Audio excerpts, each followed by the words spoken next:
in other sales. A lot of that could come from NIO Life. And William Lee said that the charging stations and such are profitable. He said that a while ago. So I do believe in that. The EP9 is the child of high R&D. Do you think they'll mention what they'll be doing with Sinopec in this conference call? That would be really interesting. That would be some really useful information. But yeah, they're getting the sales right now. It's about scaling. NIO's still a niche automaker. They got to do what they can to get in front of as many customers as they can. And they're building kind of like a closed loop infrastructure, as Edison Yu, the NIO analyst at Deutsche Bank, said. So once you get people kind of in and onto your products, it becomes kind of like a sticky product. If you talk to somebody who drives a Tesla today, they'll pretty much tell you that they're not going back to gas cars. And NIO wants to be that company that gets the disproportionate share of the premium market, not just the electric vehicle market. They want to steal from internal combustion engines. So they want people to say, hey, I've drove a NIO. My next purchase is going to be a NIO. And that's kind of the way they're playing it. So it's just a little bit of short-term things that they have to do. I'd rather see the money being spent, put back into the business, and used for future growth than to see like some really good numbers in the short term, because we know that there's going to be a lot more potential in the long term, if that makes sense. Fluffing fluff. That's got to be Bigfoot. 5 pound super chat from Bigfoot, or Fluffing Fluff. Thank you, man. I appreciate it. Sinopec will take the lead on swap station construction, implementing them among their 30,000 gas stations across the country. There is big opportunity there, I feel like. L. Jeff is telling everyone in the YouTube chat to join the Discord. Yes, sir. Thanks, Jeff. I don't forget your username is Origin on YouTube. I think it was a pretty good earnings report. Someone said, just missed your chat. Let me go back to that. I think it was a pretty good earnings report. Hopefully we'll hear some good guidance along with expansion. Hopefully. What time is it now? 7:42? I don't know why that just came off pause. Let me keep that pause until 8 p.m. Eastern time. We've got about 18 minutes. Stocks almost always fall after earnings. That's my guy, Taha, my friend. He always says that. Yes, you are, man. I know your personality at this point. You're distinguishable.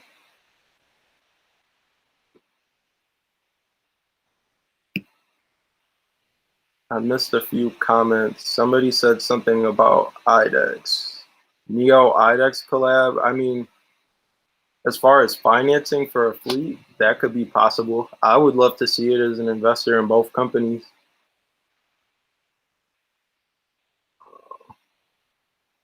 Don't make me throw out your government name. Just kidding.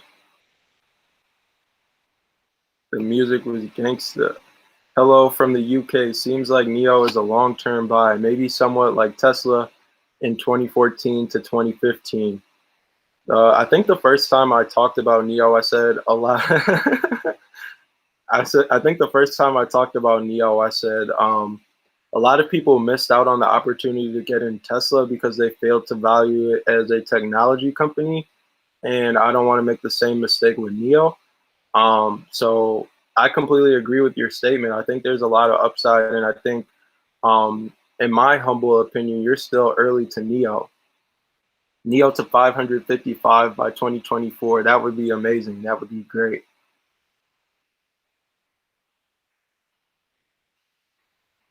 Lee Ben did 3 degrees at once. What else can we ask for? I completely agree with you. What else can we ask for?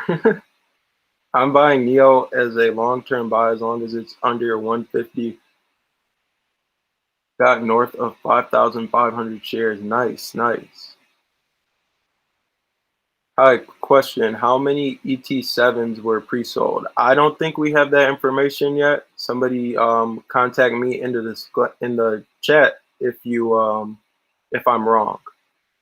I don't think that was announced yet. Hopefully, maybe it'll be announced during his earnings call, or we'll at least get some type of information on the ET7. I think that's going to be the next big wave. Pure electric sedans will be the next big wave of growth for NIO. The best time to buy NIO was a year ago. The second best time to buy NIO is tomorrow. So he's pretty bearish on it. He thinks it's going down in the short term. I think last week was a great time to buy NIO. We're seeing stocks bounce back. I actually didn't buy any NIO because I'm trying to diversify. It's currently sitting around 55% of my portfolio, probably a little bit less than that if I think about my other accounts, but in my WeBull specifically, sitting around 55% of my portfolio. At a time it was around like 75% of my portfolio. So I'm trying to not sell any NIO, but just buy other companies, watch those companies grow, and that will provide me with some diversification in that aspect. Oh, he said, no, I'm bullish on NIO. As you should be. As you should be. I missed a few other comments. Let me scroll back up here.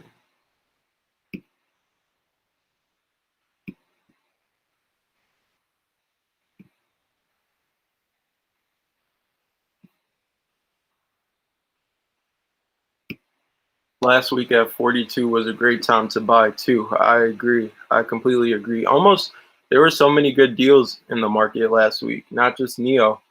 I think one thing with a lot of people who invest in NIO specifically is because it's one of those hype stocks, but money can really be left on the table if NIO is the only thing that you're focusing on.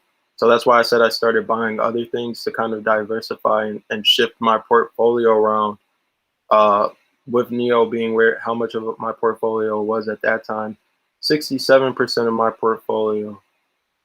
That means you're really bullish. I actually bought some Yoshin during the dip. I bought Yoshin at around 118. What's it at now? I think like 122 or 123 or 125 or something like that.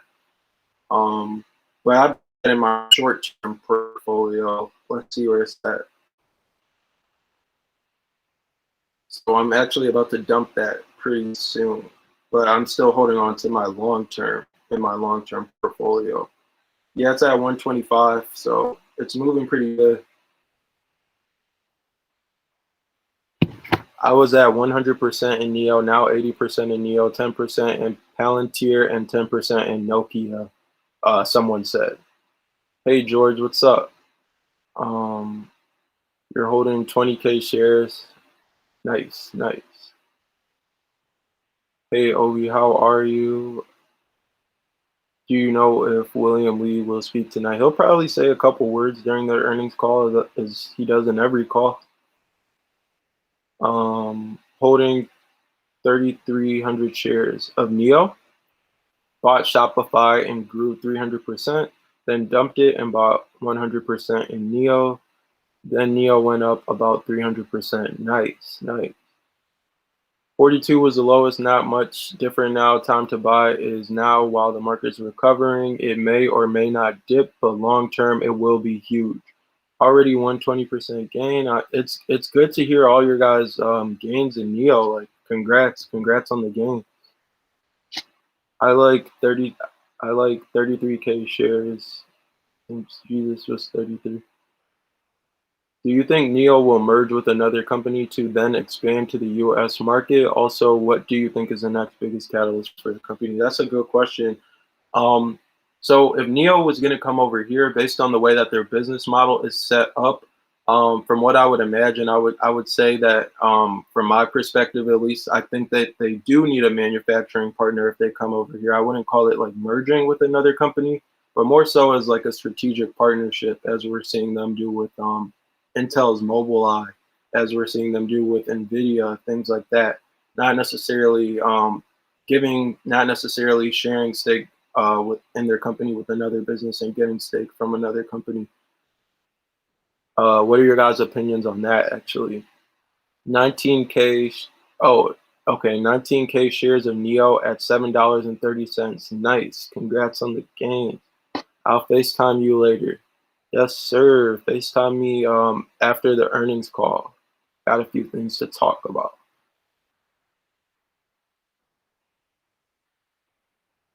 Yeah, NIO is my favorite company, for sure. So that's why somebody was like, why do you talk about NIO so much? And just because it's my biggest holding and it's my favorite company, and I like to focus my attention where my money is, so it's something that has to be prioritized. Anthony said, been with Obi since the beginning. Thanks for sticking around, Anthony. I really appreciate it, man. You have no idea. It has been a journey. It's been a couple long nights, early mornings, and things of that such. Can I join the FaceTime? For sure, yeah. Maybe I'll go into the Discord at sometime this week for probably like a chat that anybody can join. We're always in the Discord though. I'm not hard to contact. Um, those of you who are in the Discord all the time know that um, I'm not hard to contact. Maybe on YouTube because it's hard to respond to like all the comments at times, and I try to get to every comment when I can. But I see everything. It's just hard to like think and respond to everything, especially when you're talking about stocks. You have to really think about like what you're going to say. So I don't want to give like a lackluster response, but I try to respond to everything if I have the time. NIO is a sleeping giant. They strategically place swap stations that will stabilize the electric grid. The merge will not happen, in my opinion, unless the U.S. government forces NIO to merge with another U.S. company like they did TikTok. I agree. I don't see a merger happening. To someone's question who asked that earlier, but what I do see is for NIO to come to the U.S. With the way that their current manufacturing is set up and with the way that their business model is set up and everything that they outsource, I think they might need a manufacturing partner. They might have to find a manufacturing partner in the U.S. Your detailed explanations are on point. My other question was your thoughts on the next biggest catalyst. Personally, I think the next biggest catalyst could be formal confirmation of that factory news, and specifically what is that about? Um, there is a lot of speculation going on that that is supposed to be solely for the ET7. That's just a rumor, pure speculation, as I mentioned. So we'll pretty much just see what happens with that. Jamie Lee said NIO is coming to the US in 2030. I think it happens sooner, to be honest. I think we see NIO vehicles in the US a lot sooner. They just had those all those new vehicles delivered in California as well. I don't think it happens this year. I don't think it even happens next year. Um, but potentially, I'm saying like around end of 2023, 2024-ish, and that would really shock the market because analysts aren't projecting any U.S. sales into 2025 earnings, per Edison Yu at Deutsche Bank. So if NIO gets into the U.S., I think there's going to be a lot of demand for it. I think that's one thing that'll help their scale. There's so many people in the U.S. that are just waiting and willing and able to buy a NIO. So it's just a matter of time, including myself. Will NIO drop tomorrow? I honestly can't tell you. I don't have a crystal ball per se, but NIO has a lot of times had slight dips after earnings. This earnings was a mixed bag. They kind of snuck the February delivery numbers in there already, and I didn't notice it the first time I read the earnings because I skipped through it the first time, and then Jeff mentioned it in the Discord, but um, no really near-term catalyst, if that makes sense, or short-term catalyst, except for this earnings call. We'll see what they say. We'll see how the market reacts to it. We'll see if it's positive, and we'll go from there. Do you see NIO going below 40 again? To be honest, anything's possible in this market, but I personally don't see NIO going under 40 again. some people have said that they do see NIO going under 40 again, and they made good points around that. But I personally don't, and it has nothing to do with NIO for the points that they made. You know, you have to think about the overall market. You have to think about how is NIO going to be affected. It trades on the New York Stock Exchange, so we saw when the market dipped, NIO dipped as well. There's no exemption there, and I hope that taught a lot of people who feel like NIO is invincible or the share price is invincible. It's good that the company raised capital when they did. Will NIO build a factory this year? They're already building a factory this year. I hope you remember me. Of course I do. I really don't forget any of my subscribers who've been there for a while and post on the channel frequently. For example, Mike, he was like probably like my first subscriber. He was 1 or 2. I think my first was actually a friend of mine, but he was probably 2. Um, I'm back, bro, asking you a ton of questions. Hey, come with the questions. It makes it more interactive and more interesting. We got about 4 minutes till earnings starts. I will turn, or till the earnings call starts. I'll turn the volume down on here a bit. And I have my notepad out so I can take notes. I have a few notes. I already talked about all those things. 17.2% gross margin is a very good jump from where we were. And I think that's due to the carbon credits. That they probably will say something about that in the earnings. And they way outperformed their estimates in terms of gross margin increasing. They said that to their own accord, they can attribute 1 to 1.5% increasing in gross margin. So they way outperformed that, and that was the guidance that they gave. So I think that the carbon credits really helped out with that, and I think we'll hear about that in their earning. Fluff, I was one of your first 2. Yes, you were. I probably talked to you the most, probably the most out of like everybody that I've met from YouTube and in the Discord. Can't wait till battery as a service revenue surpasses car sale revenue. Diamond hands. This to me, it's definitely a diamond hands investment for sure. I need to figure out my audio because what I was trying to do earlier was get everything to flow through my headset to my computer and stuff, but we'll see. Rich Action still up there from yesterday. Oh, what's up, Rich? NIO going down. I'm losing so much. Yo. Rich, you ended up buying back into NIO? Off-topic question. I've been following you for about 4 months, I think, but do you play basketball? Why the name of your channel? It's actually a long story. It's an interesting story. Let's see if I can tell it in 2 minutes. Just checking the time here because that's when we start. But so Courtside on Instagram, that's my name, Courtside Obi. A lot of people know me as that, but I decided to go. I just kind of ran with it. It's a lifestyle because so I played basketball a little bit like back when I was in school, and I really don't want to put this story out there, but anyways, I will, whatever. So the coach didn't end up liking me, didn't end up playing in high school because of that. So I basically said that I'm going to be courtside regardless. Like on the whether it's through basketball, I'm going to be sitting courtside, and that's just kind of like where this whole like brand came from, like tragedy to triumph. I made a brand like that out of it and stuff like that, but you know, I'm going to be sitting courtside either way, and it's because of success. I feel like I could have explained that story better, but yeah. Do you still have APXT? I averaged down. So I've been swing trading APXT. I've been swing trading it with around like $13,000. Obviously, the market crashed, so I got stuck in a trade. So I'm still holding it. When it bounces back, I'll make a good amount of money on it. Hopefully, it bounces back. It's just a trade. But I just swing trade it. I don't really take it. I'm done with pretty much stack investing. I'm 5'11". I don't post on YouTube, but I got a dunk video from 11 years ago. I used to have bounce on me. I can dunk. I'm 6'4" right now. Obi had 1,200 shares.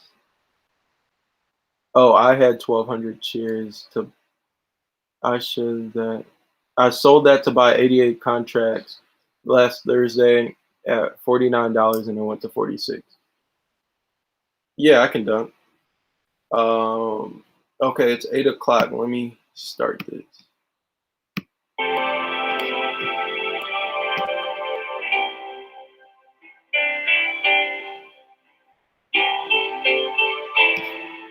Let me know if the music is too loud, guys. And you guys can't hear the music, right?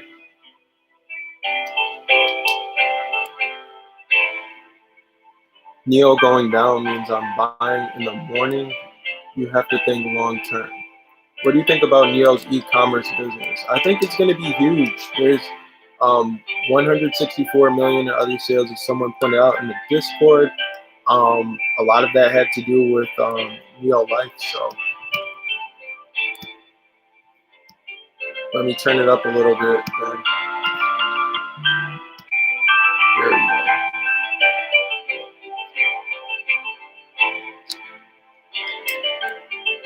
Well, you're sitting courtside encouraging others through investing, and that's a better way than being a celebrity also. Thank you. Thank you so much. I appreciate that. That means a lot. Okay, it started. Turn it up a little bit. Fourth quarter 2020 earnings conference call. At this time, all participants are in listen-only mode. Today's conference call is being recorded. I will now turn the call over to your host.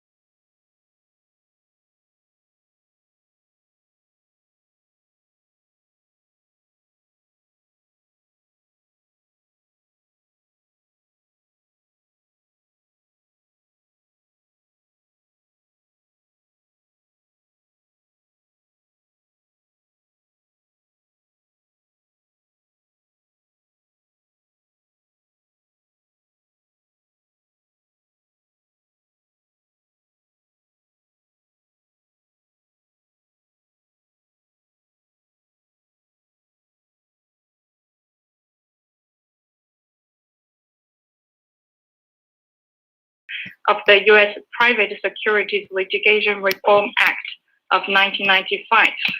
Forward-looking statements involve inherent risks and uncertainties. As such, the company's actual results may be materially different from the views expressed today. Further information regarding risks and uncertainties is included in certain filings of the company with the U.S. Securities and Exchange Commission. The company does not assume any obligation to update any forward-looking statements, except as required under applicable law. Please also note that NIO's earnings press release and this conference call include discussions of unaudited GAAP financial information as well as unaudited non-GAAP financial measures. Please refer to NIO's press release, which contains a reconciliation of the unaudited non-GAAP measures to comparable GAAP measures. With that, I will now turn the call over to our CEO, Mr. William Li. William, please go ahead. 大家好，非常感谢各位参加未来2020年第四季度的电话会议。Hello, everyone. Thank you for joining NIO's 2020 Q4 earnings call. 2020年第四季度，未来总共交付了17353辆 ES8、ES6 和 EC6， 同比增长111%，环比增长42%。2020年全年总交付量达到43728辆，相比2019年增长了113%。2021年1月份再创新高，达到7225辆，同比增长352%。2月份交付5578辆，同比增长689%。In the fourth quarter of 2020, NIO delivered 17,353 ES8, ES6, and EC6, representing a strong growth of 111% year-over-year and 42% quarter-over-quarter. The cumulative deliveries of 2020 reached 43,728, representing a strong growth of 113% over 2019. We achieved a historic monthly delivery of 7,225 vehicles in January 2021 and a resilient delivery of 5,578 vehicles in February 2021, representing strong 352% and 689% year-over-year growth, respectively. 2020年未来的3款车型都取得了良好成绩。ES6 位居2020年全年中国电动 SUV 市场销量冠军。ES8 在中国40万以上的高端电动 SUV 市场中占据销量首位。EC6 从2020年11月开始，连续3个月夺得中国高端轿跑 SUV 市场第1名。依靠高水平的产品质量和服务口碑，未来持续得到越来越多用户和行业的认可和好评。在今年1月份发布的中国保险汽车安全指数测评中， EC6 获得2020年测评所有车型中最佳的综合成绩。In 2020, all 3 new models have achieved exceptional performance in the market. ES6 has been the best-selling electric SUV in China for the full year of 2020. ES8 has reached the number 1 in sales in 2020 in the premium electric SUV segment, priced above 400,000 RMB in China. EC6 has ranked at the top in the premium coupe SUV segment for 3 consecutive months in China starting from November 2020, backed by the top-notch product quality and service. NIO has gained growing positive recognition and feedback from users and the industry. In the China Insurance Automotive Safety Index, published in January 2021, EC6 achieved the best safety rating among all models tested by CIASI in 2020. 基于充满竞争力的产品组合、优质的服务和创新的商业模式，未来获得了越来越多用户的认可。我们预计2021年第1季度的总交付量将达到2万到2万500辆。Supported by competitive product offerings, outstanding services, and innovative business models, we have won increasing user recognition and expect the overall deliveries in the first quarter of 2021 to reach 20,000 to 20,500 vehicles. 在毛利率方面，受益于持续增长的交付量、坚挺的平均成交价、不断改善的物料成本和制造费效，我们4季度的总车毛利率达到 17.2%。此外，得益于新能源积分销售收入，综合毛利率也提升至 17.2%。In terms of gross margin, driven by steadily increasing delivery, stable average selling price, and improving material cost and manufacturing efficiency, our vehicle gross margin in Q4 reached 17.2%. Moreover, benefited from the new energy credit revenue, the overall gross margin has also increased to 17.2%. 我们在2020年第4季度继续实现了正向经营活动现金流，同时也实现了全年总体经营活动现金流转正。从各方面来讲，2020年未来的经营效率和总体的体系化效率都实现了显著提升。NIO has continued to achieve positive cash flow from operating activities in the fourth quarter and the full year of 2020. In all aspects, NIO's operational efficiency and overall system efficiency have significantly improved in 2020. 接下来我跟大家交流一下公司运营方面的一些重点工作。Next, I would like to share with you some key tasks of the company. 2020年1月9日的 NIO Day 上，我们发布了基于 NT 2.0 技术平台的第一款旗轿车车型 ET7。ET7 凭借其同级领先的车身尺寸、突破创新的外观、豪华精致的内饰设计、高效的电驱平台、沉浸式的数字座舱体验、业界领先的自动驾驶能力，得到了用户、媒体和行业的高度认可，订单数量超过我们的预期。At the NIO Day on January 9, 2020, or actually 2021, we launched the ET7, our first flagship sedan based on the new technology platform 2.0, NT2, with its class-leading dimensions, breakthrough exterior, sophisticated interior, efficient powertrain, immersive digital cockpit, and industry-leading autonomous driving capabilities. ET7 has received remarkable feedback from users, media, and the industry. Its order performance has also exceeded our expectations. ET7 将基于未来全站自动驾驶技术平台，搭载拥有 NIO Ocular Super Sensing 和 NIO Adam Super Computing 的 NAD、NIO Autonomous Driving 系统。NIO Ocular 超感系统拥有33个高性能感知硬件，包括11个8兆的高清摄像头和一个500米探测距离的高精度激光雷达。NIO Adam 超算平台总算力高达1016 TOPS。NAD 的传感器和计算能力远远超过竞争对手，大大加快了自动驾驶产业的量产进度。Based on NIO's in-house full-stack autonomous driving technology platform, ET7 will be equipped with NAD, NIO Autonomous Driving, consisting of NIO Ocular Super Sensing and NIO Adam Supercomputing.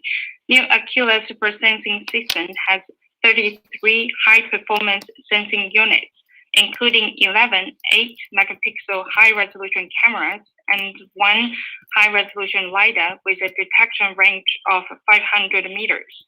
The computing power of Adam is up to 1,016 TOPS. The sensor suite and the computing power of NAD far surpass other competitors and will expedite the mass production progress of the autonomous driving industry. NAD 将逐步实现高速、城区、停车、家电等场景下轻松安全的点到点自动驾驶体验，解放时间，减少事故。未来在 NAD 上首创按月开通、按月付费的服务订阅模式 AD as a Service， 让更多人可以尝试和享受 NAD 功能。NAD will provide a safer and more relaxing AD experience from point A to point B, gradually covering highway, urban, parking, charging, swapping, and other use cases to free up time and reduce accidents. In addition, NIO NAD will be the first AD system offered through a monthly subscription service, or AD as a Service, so more people can try out and enjoy NIO NAD. 我们在 NIO Day 上还发布了2代换电站，相比1代换电站成本更低，服务能力提升3倍。同时，未来发布了150度电池包，实现了50%的能量密度提升，大大提升了未来全系产品的续航里程。搭载150度电池包 ET7 的续航将超过1000公里。在未来的服务体系下，每一位现有用户都可以按需灵活升级不同大小的电池包。We have also launched the Power Swap Station 2.0 at the NIO Day, which enjoys much lower cost and 3 times higher service capacity compared with the first generation. In addition, we have launched the 150 kilowatt-hour battery pack, which boasts 50% energy density improvement and can significantly extend the driving range of all NIO models. With the 150 kilowatt-hour battery pack, the NEDC range of ET7 can reach over 1,000 kilometers. Under NIO's service system, every user can choose to upgrade to different battery packs on demand. 未来致力于打造车电分离、电池租用、可充可换可升级的创新体系，为用户提供全场景的家电服务。伴随着不断增长的用户基数，日益丰富的电池包组合，越来越多的用户选择 Battery as a Service。2021年2月新增订单中，选择 BUS 的用户达到 55%。我们相信 BUS 和未来完善的充换电服务体系将加速油车用户到纯电车型的转化。NIO is devoted to building an innovative model of battery vehicle separation and battery subscription with chargeable, swappable, upgradable batteries, as well as providing holistic power solutions to users. Along with the growing user base and expanding battery offerings, more and more users opt for battery as a service, BaaS. In February 2021, the take rate of BaaS among new orders has reached 55%. We believe BaaS and NIO's holistic charging and swapping service system can accelerate the conversion from ICEs to BEVs. 新产品和新技术的研发是长远发展的基石，未来会坚定地加大研发投入，提速核心技术和新车型的研发量产工作。2021年的研发投入预计将增加1倍，达到50亿元人民币左右。The continuous development and research of new products and technologies is the cornerstone of sustainable development. NIO will decisively step up our R&D investments and speed up the development and production of core technologies and new products. In 2021, our R&D investment is expected to double and reach around 5 billion RMB. 产能方面，我们1月份已经达到了7500台的全供应链产能。我们的合作伙伴 JAC 已经启动了工厂扩建工作，计划到今年年底实现单班年产15万辆、双班30万辆的产能，为 ET7 和后续产品生产做好准备。Our production capacity has reached 7,500 units in January.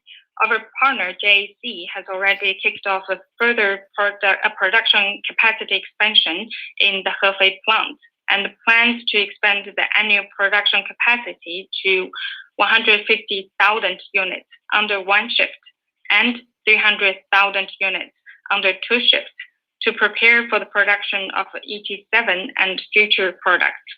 2021年2月，蔚来与合肥市签署了深化合作协议，共同规划建设集研发制造、示范应用、产业配套服务于一体的新桥智能电动汽车产业园区，打造具备完整产业链的世界级智能电动汽车产业集群。In February 2021, NIO entered into a further collaboration framework agreement with the Hefei government to jointly plan and build the Xinqiao Smart Electric Vehicle Industrial Park, including R&D and manufacturing, pilot demonstration, and industrial supporting services, and build a world-class smart electric vehicle industry cluster with a full-fledged industry value chain. 销售和服务网络方面，我们现有23个未来中心和203个未来空间，覆盖中国121个城市。我们看到线下空间对提升品牌认知、订单增长以及用户社区运营的持续贡献。2021年计划再增设20个未来中心和120个未来空间，扩大地域覆盖，发挥未来线上线下直销体系优势，提升销售全过程的体验与效率。With regards to the sales and service network, we now have 23 new houses and 303 new spaces covering 121 cities in China. In light of the continued contribution of the offline spaces towards brand awareness, order growth, and user community operations, we plan to open 20 new houses and 120 new spaces in 2021 to further expand the network coverage, leverage NIO's competitive edges of direct sales, consolidating both online and offline traffic, as well as improve the user experience and the efficiency of the overall sales process. 未来换电站已建成191座，覆盖76个城市。今年2季度，我们将逐步部署成本更低、体验更好的2代换电站，目标是今年将换电站的总量增加到至少500个。与此同时，我们将加大超充网络和目的地充电桩的建设。目前我们有127座超充站和1700多根目的地充电桩，计划2021年底分别达到600座和15000根。NIO has built 191 swap stations in 76 cities. Starting from the second quarter of this year, we will gradually deploy the Power Swap Station 2.0, which offers better experience with lower cost. Our target in 2021 is to ramp up to at least 500 Power Swap stations in total. Moreover, we will step up our efforts in building our supercharging network and destination chargers. We currently have 127 power charger stations and over 1,700 destination chargers, which will reach 600 and 15,000 respectively by the end of 2021. 随着用户保有量的不断提升，未来售后服务体系的运营效率也在不断提高。目前我们有31家未来服务中心，158家授权服务中心。为实现更好的服务体验，2021年我们将扩大售后服务网点布局，进一步改善售后服务体系。While the user base grows, the operational efficiency of the NIO's after-sales service system is also improving. We now have 31 new service centers and 158 authorized service centers. To deliver better service experience to the users, we will expand our after-sales service network to further optimize our after-sales service system. 未来致力于建立一个以车为起点、分享欢乐、共同成长的社区。1月9号的 NIO Day 受到了广泛的关注，线上直播观看人次近1亿。在 NIO Day 上，我们发布了 Blueprint 的蓝点计划，成为全球第一家帮助用户进行碳减排认证和交易的汽车品牌。2021年，我们的第2届用户信托理事会也确定了用户关怀、行业社群、社会公益和环境保护作为今年的工作重点。用户的支持是我们不断前进的动力。NIO aims to build a community starting with smart EVs, where we share joy and grow together with users. The live broadcast of the NIO Day 2020, held on January 9, 2021, has attracted near 100 million views. At the NIO Day, we launched the Blueprint plan and became the world's first auto company to help users to certify emission reductions and trade carbon credits. In 2021, the second user council of the NIO User Trust has decided to focus their work this year on user care, industry subcommunities, public welfare, and environmental protection. The constant support of our users is the constant force to drive us to always move forward. 2020年是未来发展的一个重要里程碑，在用户的支持和团队的努力下，未来总体经营步入正轨，并进入了加速发展阶段。作为一家初创企业，我们会保持初心，继续坚决投入新产品和核心技术研发，进一步建设充换电与售后服务网络，为未来用户提供最好的全程体验。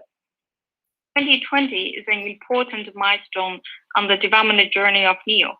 With the users' support and the team's efforts, the company's overall operations are back on track and have entered into a rapid development stage. As a startup, we will stay true to our original mission, continue to make a decisive and efficient investment in the R&D of new products and core technologies, and further expand the charging and swapping network and the after-sales service network to provide the best holistic experience to new users. 感谢大家的支持。现在 Steven 将为大家介绍第4季度的财务业绩，有请 Steven。 As always, thank you for your support. With that, I will now turn the call over to Steven to provide the financial details for the quarter. Steven, please go ahead. Thank you, William. I will now go over our key financial results for the first quarter of 2020. And to be mindful of the length of this call, I encourage listeners to refer to our earnings press release, which is posted online for additional details. Our total revenues in the first quarter were 6.64 billion RMB, or $1.02 billion, representing an increase of 133.2% year-over-year, and an increase of 46.7% quarter-over-quarter. Our total revenues are made of two parts: vehicle sales and other sales. Vehicle sales in the fourth quarter were 6.17 billion RMB, or $946.2 million, accounting for 93% of total revenues in this quarter. It represented an increase of 130% year-over-year, an increase of 44.7% quarter-over-quarter. The increase in vehicle sales year-over-year was primarily due to higher deliveries achieved from more product offerings and the expansion of our sales network through the continued launch of NIO Spaces in 2020. Other sales in the fourth quarter were 467 million RMB, or $71.6 million, representing an increase of 184.1% year-over-year, an increase of 80.2% quarter-over-quarter. The increase in other sales year-over-year was mainly attributed to sales of automotive regulatory credits, as well as the increased revenues derived from the home chargers installed and accessories sold in line with incremental vehicle sales. Cost of sales in the fourth quarter was 5.50 billion RMB, or $842.8 million, representing an increase of 77.3% year-over-year, an increase of 39.6% quarter-over-quarter. The increase in cost of sales year-over-year was mainly driven by the increase of delivered volume in the fourth quarter of 2020. Gross profit in the fourth quarter was 1.14 billion RMB, or $175 million, representing an increase of 1.40 billion RMB from the fourth quarter of 2019, an increase of 556.1 million RMB from the third quarter of 2020. The increase in gross profit was mainly contributed to increased vehicle sales and increased vehicle margin. Gross margin in the fourth quarter was 17.2%, compared with effective 8.9% in the same quarter of 2019 and 12.9% in the third quarter of 2020. The increase of gross margin was mainly driven by the increase of vehicle margin in the fourth quarter of 2020.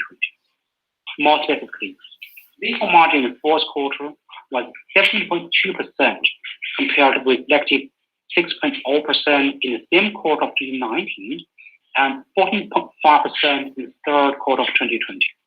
The increase of vehicle margin was mainly driven by the increase of vehicle deliveries, as well as the decrease in purchase price of certain production materials. R&D expenses in the fourth quarter were 829.4 million RMB, or $127.1 million, representing a decrease of 19.2% year-over-year, an increase of 40.4% quarter-over-quarter. The decrease in R&D expenses year-over-year was caused by the decrease of R&D expenses related to the EC6, which came to mass production in September 2020, and the coverage of all cost-saving efforts and improved operational efficiency in R&D functions. SG&A expenses in the fourth quarter were 1.2 billion RMB, or $185 million, representing a decrease of 21.9% year-over-year, an increase of 28.3% quarter-over-quarter. The decrease in SG&A expenses year-over-year was primarily driven by the company's overall cost-saving efforts and improved operational efficiency. Loss for operations in the fourth quarter was 931.4 million RMB, or $142.7 million, representing a decrease of 67% year-over-year and a decrease of 1.5% quarter-over-quarter. Share-based compensation expenses in the fourth quarter were 60.2 million RMB, or $9.2 million, representing an increase of 17.6% year-over-year, an increase of 22.3% quarter-over-quarter. The increase in share-based compensation expenses year-over-year was primarily attributed to the incremental options granted with relatively higher grant date fair values due to the increased share price. Net loss in the fourth quarter was 1.39 billion RMB, or $212.8 million, representing a decrease of 51.5% year-over-year, an increase of 32.6% quarter-over-quarter. The increase in net loss quarter-over-quarter was primarily attributed to the unrealized foreign exchange losses derived from the depreciation of US dollar cash balance by domestic entities in functional currency of RMB in the fourth quarter of 2020. Net loss attributable to NIO's ordinary shareholders in the fourth quarter was 1.49 billion RMB, or $228.7 million, representing a decrease of 48.4% year-over-year, and an increase of 25.6% quarter-over-quarter. Basic and diluted net loss per ADS in the fourth quarter were both 1.05 RMB, or 16 cents per ADS, excluding share-based compensation expenses and the accretion on redeemable non-controlling interests to redemption value. Non-GAAP adjusted basic and diluted net loss per ADS were both 0.93 RMB, or 14 cents per ADS. Our balance of cash and cash equivalents, restricted cash, and short-term investment was 42.5 billion RMB, or $6.5 billion as of December 31st, 2020. Additionally, we achieved positive cash flow from operating activities for the full year of 2020. And now, for this outlook. As William mentioned, for the first quarter of 2021, the company expects deliveries to be between 20,000 and 20,500 vehicles, representing an increase of approximately 421% to 434% from the same quarter of 2020, and an increase of approximately 15 to 18% to the fourth quarter of 2020.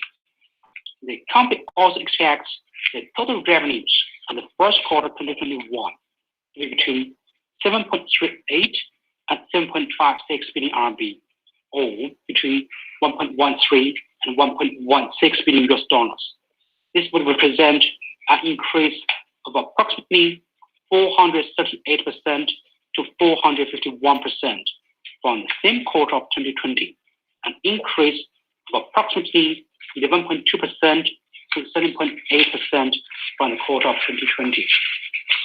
This outlook reflects the company's current and preliminary view on the situation and market condition, which is subject to change.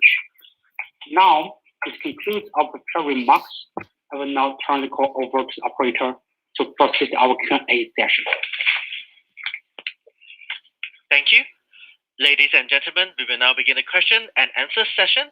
If you wish to ask a question, please press star 1 on your telephone and wait for your name to be announced. If you wish to cancel a request, please press the pound or hash key.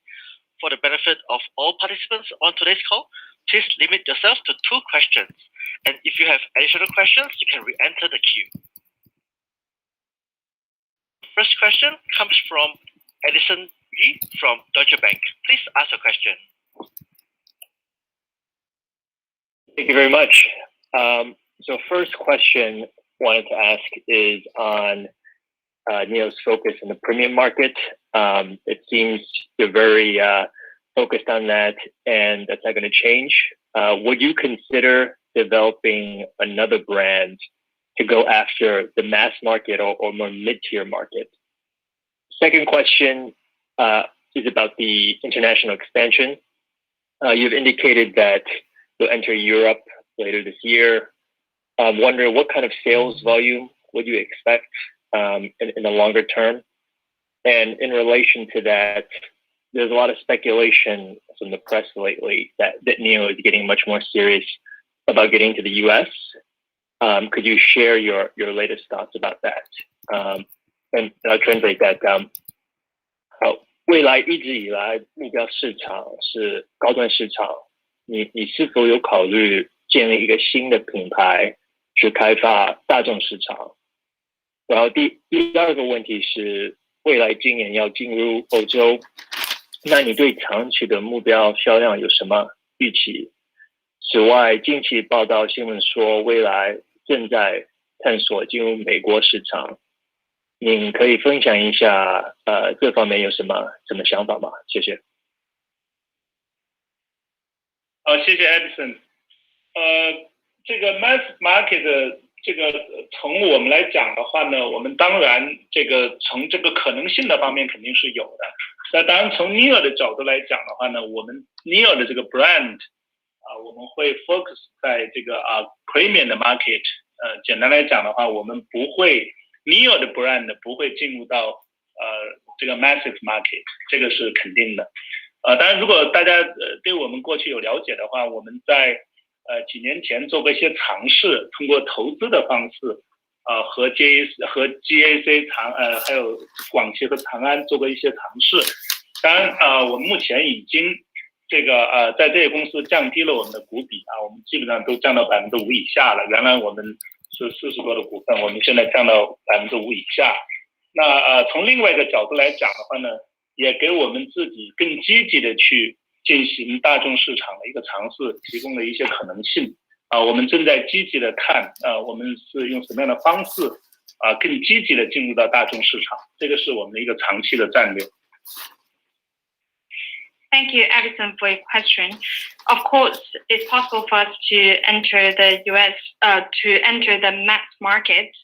The new brand is going to focus on the premium market. Simply speaking, new brand is not going to enter the mass market.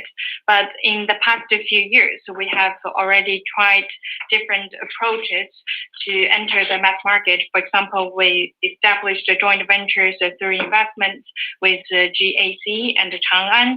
Previously, our shareholding in those joint ventures is around over 40%, and now our shareholding has reduced to 5%. This gives us more flexibility and possibilities to try different approaches to enter the mass market, and we would like to be more active to do this.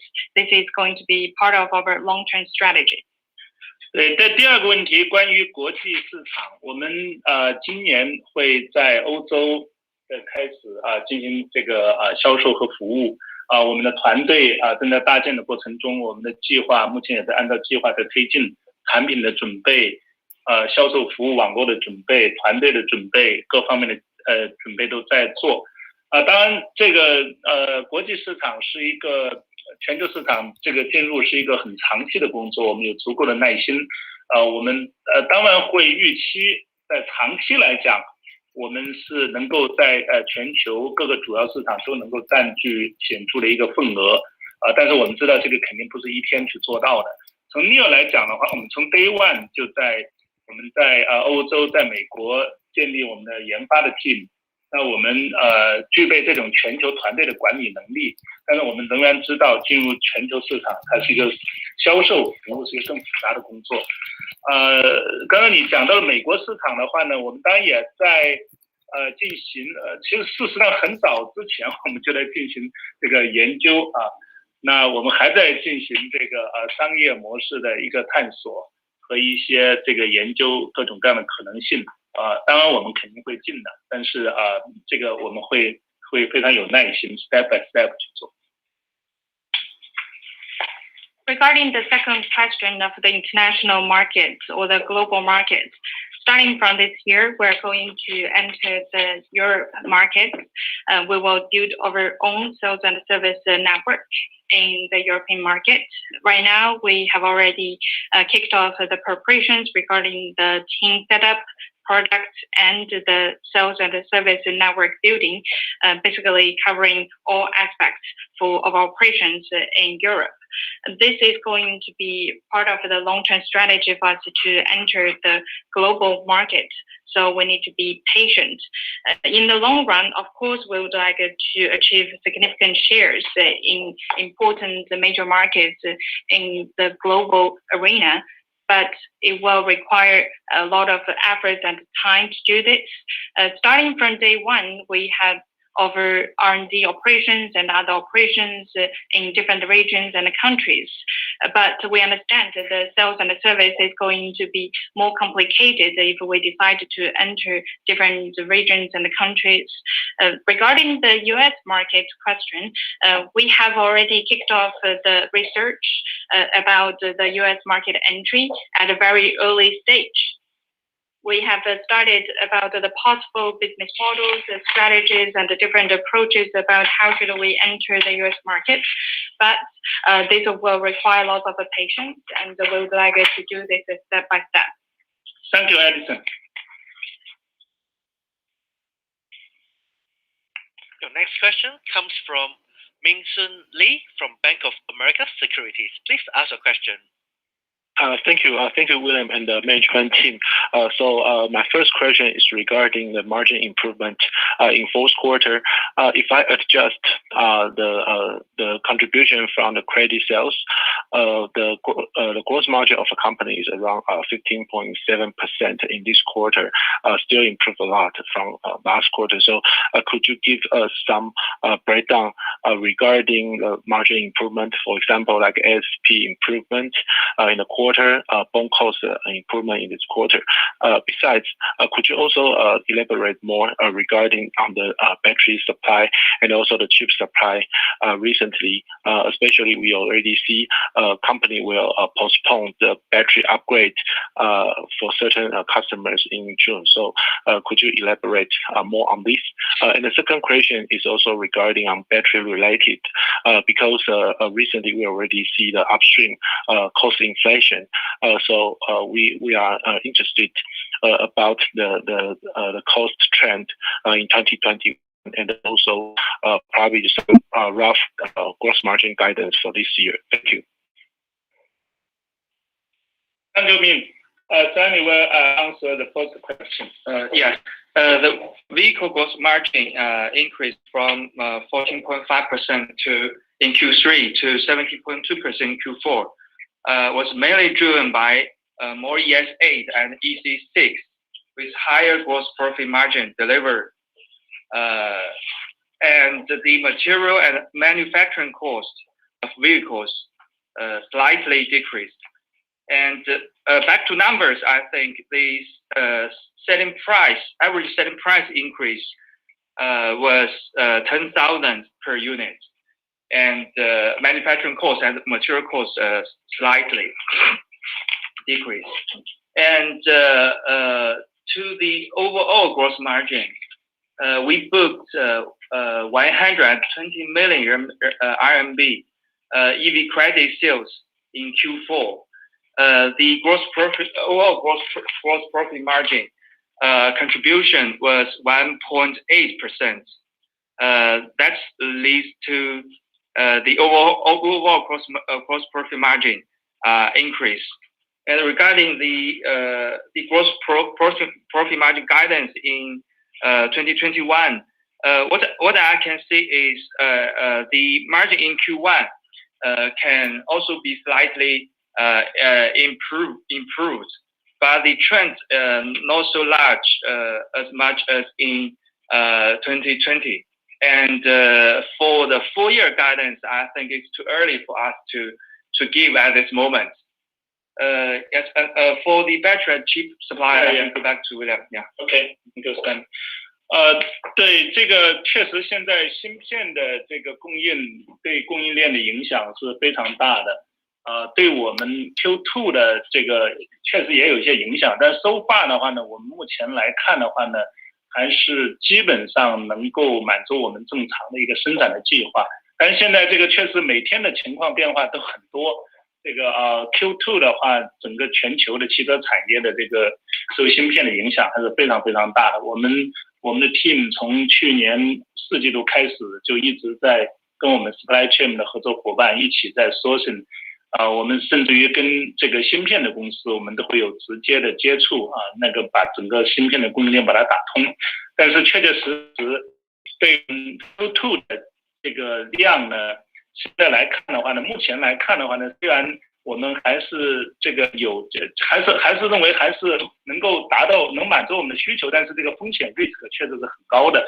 那电池的供应的话呢，也是一个瓶颈啊。我们现在2季度的电池的供应，特别是100度电的供应的话呢，确实比我们这个希望要到的要少一些啊。这个涉及到这个，因为电动车最近的这个需求确实增长的比较多。这个我们的合作伙伴他们的生产的能力啊，也还在能够达到我们标准的这样一些产线的生产能力啊，确实还需要提升。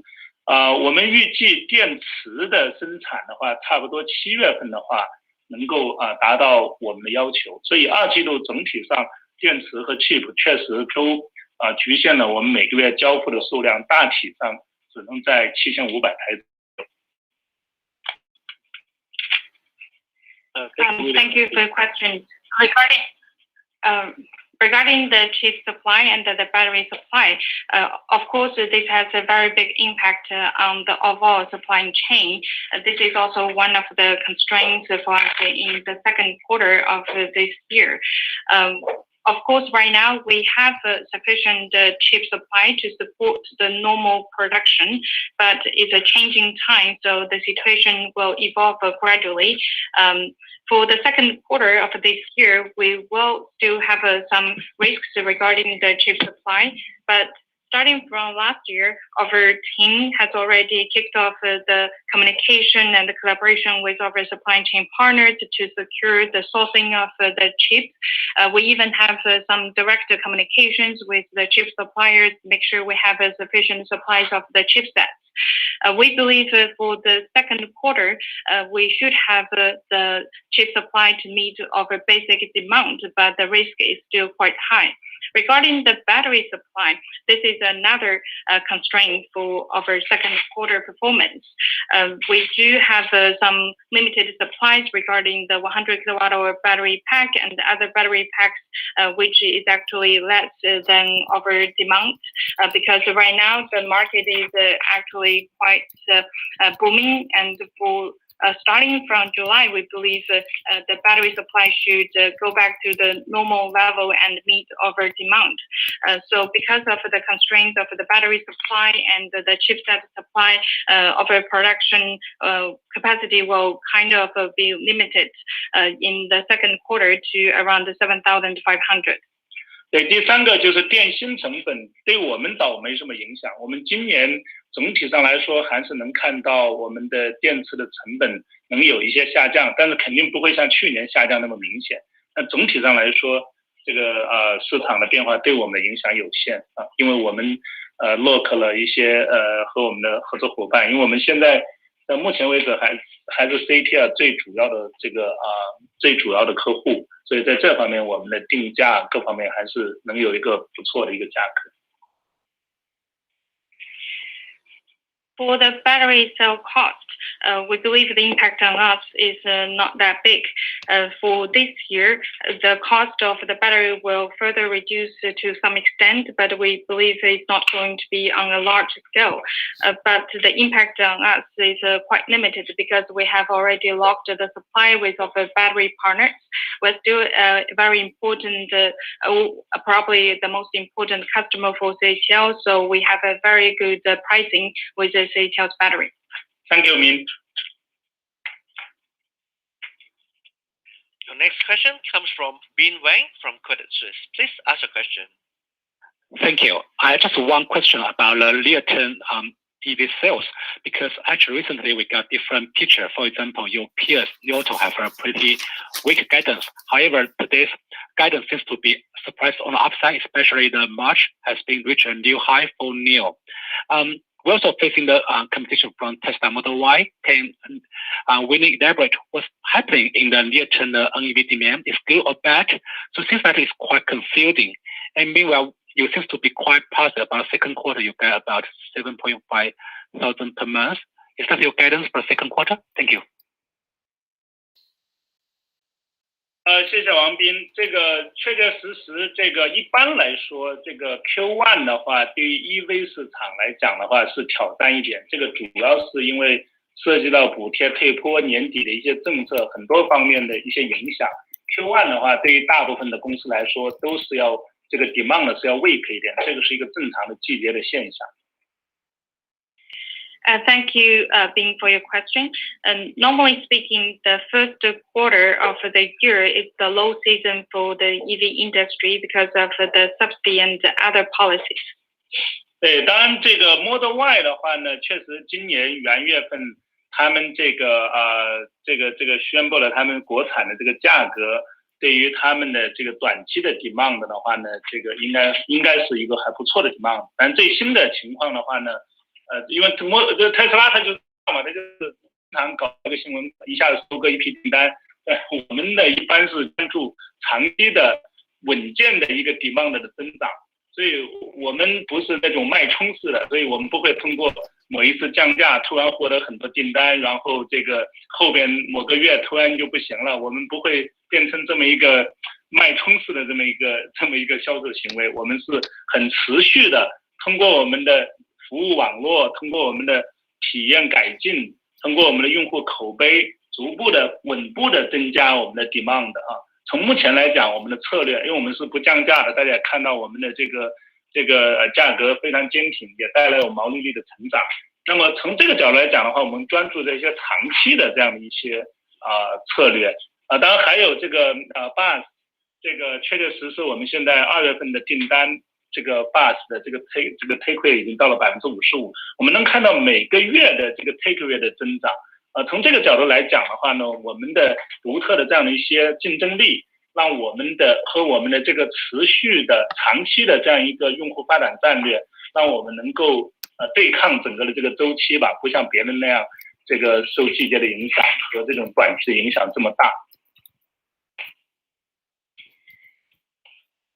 Model Y has announced their pricing for the locally manufactured vehicle, but this is the normal strategy and the practice of Tesla. Normally, they cut the price and then they can boost the order backlog.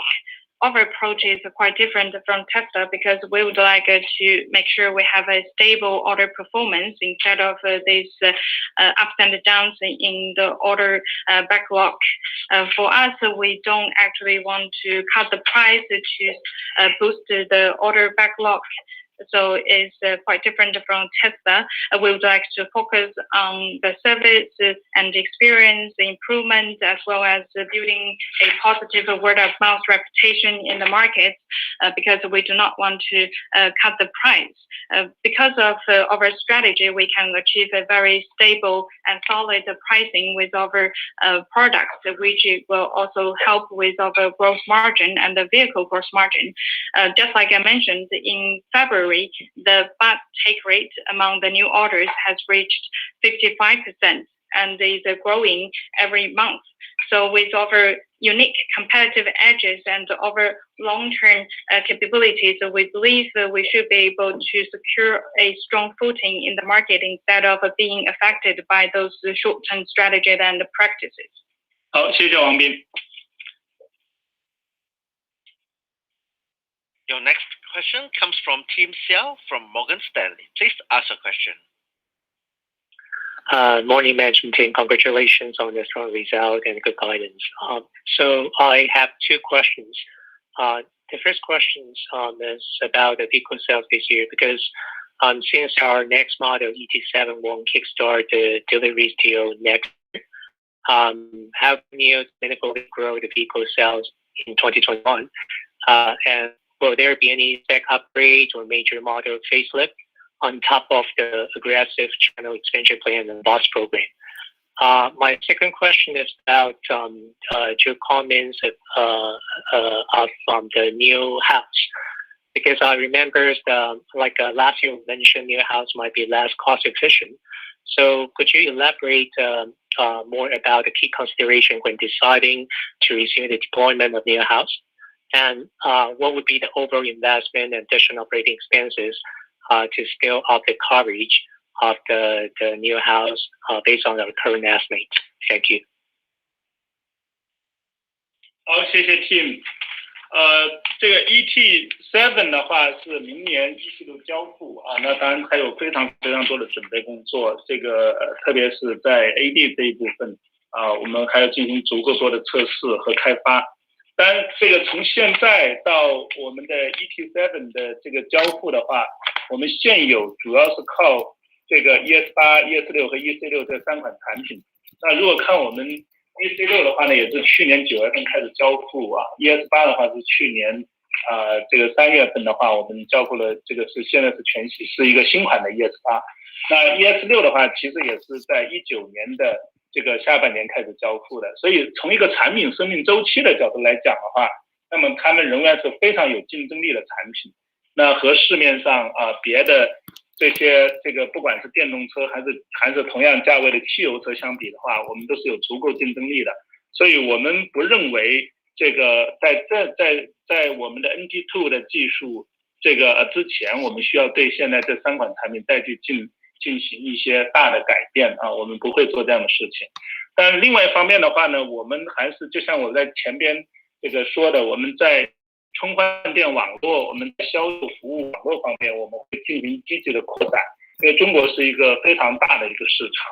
那如果我们能够把每个城市我们所到城市的基础设施能够去进行一个更好的改进的话，我们认为对销量的提升会非常的有效啊。那这个是我们今年到明年在我们的 NT2 的产品。NT2 的技术，在这个更新之前，我们主要是通过这个销售服务网络的这个扩展、体验的扩展，去作为一个销售的驱动力。所以我们还是非常有信心我们总体的这个销售目标能够完成的。另外一点的话呢，就是我们提到的 bus 我们100度电的这个交付，这都会对这个油车的用户转变到汽油车转变到电车，那提供一个非常好的一个理由啊。那我们看到这个 trend 其实是越来越快的，所以其实从我们智能电动汽车的角度来讲的话，我们最主要的竞争对手还是同样价位的汽油车。那我们在30-40万的这个区间，那奔驰、宝马、奥迪他们去年都创造了销量的新高。当然他们的电车和我们比的话呢，确实是差得很远，但是他们的油车 still 卖的是非常的好的，所以我们还有非常非常多的机会我们并不是现在要求一年几十万的一个销量那我们现在的这个销量的目标我们认为是有足够的这个需求的。Thank you, Ying, for your question. We will start the delivery of the ET7 from the first quarter of 2022. This means we will have a lot of preparations to do before the actual launch, especially in terms of autonomous driving technologies. So we will need to do sufficient testing and development work for the autonomous driving technologies.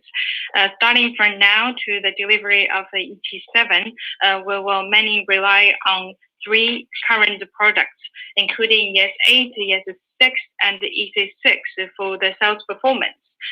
Regarding the EC6, it's actually launched around September 2020, and for the all-new ES8 is launched around March 2020.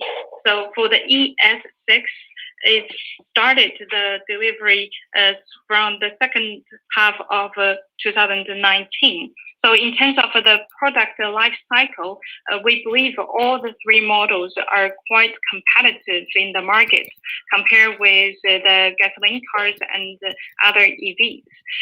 We believe before the launch of the NT 2.0, we do not need to have significant changes and facelifts to our current 3 products. But on the other hand, we would like to further expand our sales and service network.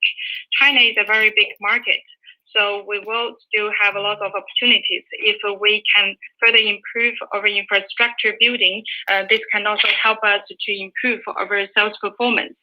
Starting from this year to next year, before the launch of the NT 2.0, we will mainly focus on the sales and service network and experience improvement to improve our sales performance. So we're quite confident that this should be able to help us to achieve our sales target. At the same time, we also have battery as a service and the 100 kilowatt battery pack delivery. This is going to contribute to the conversion from ICE to BEVs. We're witnessing the trend is accelerating from this conversion. We believe our main competitors are the gasoline cars at the same price level that is around 300,000 to 400,000 RMB. So in 2022, as you can see, Audi, BMW, and Mercedes have achieved their sales new highs. So it means that this is actually a very big market. We believe our products are actually much better than their products. So it means that we have a lot of opportunities. We also do not have a very aggressive sales target because we're not going to sell hundreds of thousands of vehicles in 1 year. So we believe with our current sales target, we should have the competence to achieve the objective. 对，第二个问题 ，NIO House 的投资的效率的问题，我让 Steven 来回答一下。Hi, Tim. I would like to elaborate the reasons why we bring NIO House back and the cost efficiency of our NIO House. I would like to remind you of the three key functions of a NIO House. First, it helps us to convert leads to orders and speed up the deployment, will enhance the brand awareness, increase our user touch points. And second, NIO House also represents a very strong brand presence. Increasing investment into brand communication will be conducive to the long-term benefits of our brand. Third, NIO House is also very important for our user system and for our user community. And also, on the other hand, we have accumulated rich experience in operating offline stores and better control the set selection, planning, and cost, which significantly lowers the investment and operation cost per store. To give you a rough number, the average store investment is just 40% of the original, and the average rent and operating cost is just half of the original. Thank you, Tim. Thank you, William. Next question comes from Nick Lai from JP Morgan. Please ask your question. Yeah, hi, good morning. It's Nick from JP Morgan. Great result, congratulations indeed. So two simple questions. First, on NIO autonomous driving solution. Yeah, you mentioned that for the new ET7 model, which will be equipped with Eden supercomputing solution and Akira super sensing capability. I wonder whether these two solutions will be used for other existing models such as ES6, EC6, and ES8, and if so, how soon can we see this happening in the future? And related to this question is, is it fair to say that we'll broaden our monetization strategy beyond basic battery as a service and toward more and more AD as a service in the future? And the second question is related to volume. You just mentioned that 2Q monthly capacity of production volume will be somewhere about 7,500, but at the same time, you also mentioned that the JC is expanding capacity toward 150,000 units capacity on single shift basis. So as we move into second half of the year, and hopefully the supply bottleneck on battery and the chip can be solved. And how should we think about capacity or monthly production increase into second half? And the second, also related to volume questions, you just mentioned the ET7 backlog order is beyond is well above expectation. What does that mean? Does that mean 20,000-30,000 units, or anything? Any guidance will be appreciated. Thanks. 好，谢谢Nick。对这个第一个问题就是当然我们 ET7是我们第一款搭载 NT2 的技术的车，当毫无疑问，我们将来的车都会基于 NT2 的这个平台去开发。当然这个肯定是一个不是说马上的一个事但我们肯定这个是在这个计划中开发计划中的当然这个具体的这个每一辆车到底什么时间会搭载的 NT2， 包括我们后续的一些产品计划，我们合适的时候跟大家进行更进一步的交流。Thank you, Nick, for your question. ET7 is the first model built on top of the NT 2.0. Of course, all future models will be updated on the new technology platform 2.0, but we're not going to kick off this work as soon as possible. But it's already in the pipeline. For other products and the future models, we will leverage the latest technologies, and we will share with more information with everyone regarding the product planning and the product portfolio at the right time. 第二个问题就是 ADS service， 我们相信这个将来的这个 AD 的这个服务都会用订阅费的方式去这个提供的。这个从一个方向的角度来讲是对的，因为这个对用户来说，它的利益是最好的，而且从技术手段的角度来讲的话，也是能做到的，是更合理的。当然，这个和现在的这个 ADAS 的这些一次性收费的这种方式相比的话呢，它更多的是一个基于存量用户的这么一个收费模式那对一个用户来讲，这辆车只要在这个生命周期，比如说这辆车如果是15年的生命周期，那么这15年里面你都是能够去这个都有机会去这个获取收入。所以从这个角度来讲的话，我们认为 ADS service 它的这个从一个整个的车的生命周期的这个角度来讲，它的收入模型是比现在的这个应该是更好的，这个获得更好的收入的。所以这一点的话呢，我们如果去看现在像所有的 cloud service 不管是Microsoft 还是还是这个谷歌还是 Amazon 通过的这些云服务，那这个肯定是一个更好的一个增长引擎。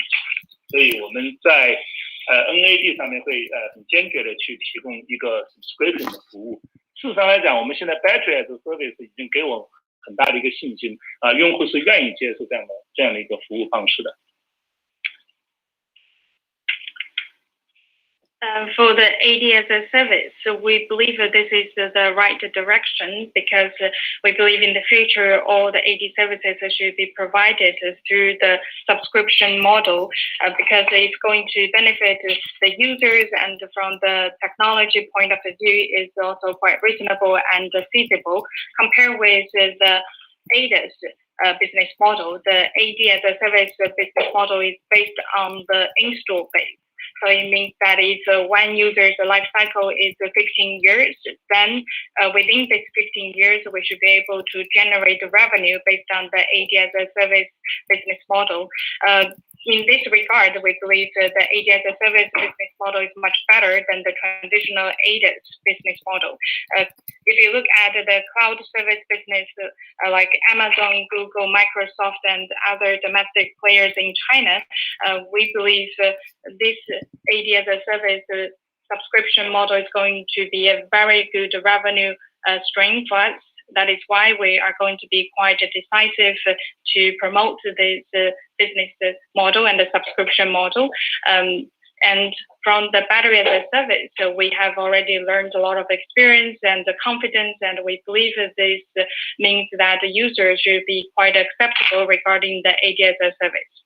对，所以简单来讲，我认为 AD service 这个方式收费的话，会比现在的 take rate 更高。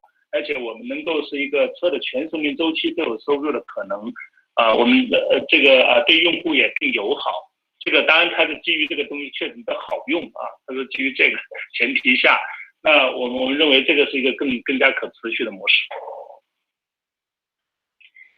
For the AD as a service, in a nutshell, we believe the take rate is going to be higher and it can generate revenue throughout the user life cycle. It's also going to be beneficial for the users, and we believe it's also going to be a very good business model and it's going to be quite sustainable.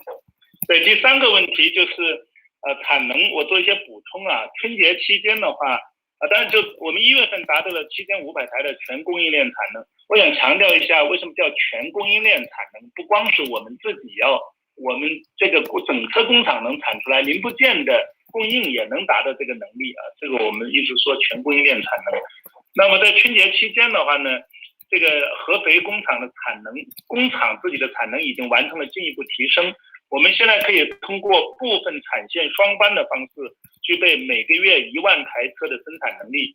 但是呢，二季度我前面也讲了，二季度受限于包括芯片、包括电池这样的一些供应链合作伙伴的产能，我们还只能保证7500台每月的全供应链产能。也就是说，整车厂虽然已经每个月可以产1万台了，但是供应链我们只能7500台，还受这个限制。我们预计从7月份开始，全供应链的产能应该可以提升上来。这个前面讲了 JAC 的这个工厂进一步的扩建，这个我就不去再补充了。这个到年底，明年年初可以实现单班15万、双班30万的产能。I would like to provide more information regarding the production capacity. We have already achieved 7,500 units production capacity in January. I would like to explain a little bit about the overall supply chain production capacity concept that covers both our own plants and the supply chain production capacity. During the Spring Festival, the Hefei plant has already kicked off their production capacity ramp up. So we now have the capability to produce 10,000 units per month by having 2 shifts in some workshops.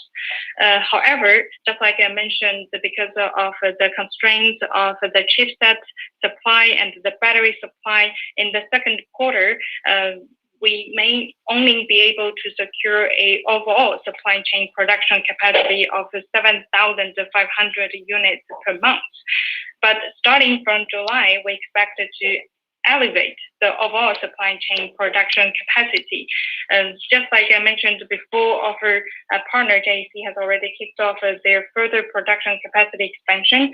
So it means that probably the annual production capacity is going to reach 150,000 units under 1 shift and 300,000 units under 2 shifts by the end of this year or the beginning of next year.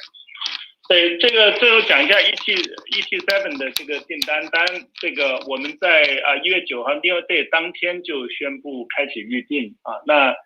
我可以说的是，我们 ET7 的表现，这个发布以后的表现超过我们任何一款过去的车啊。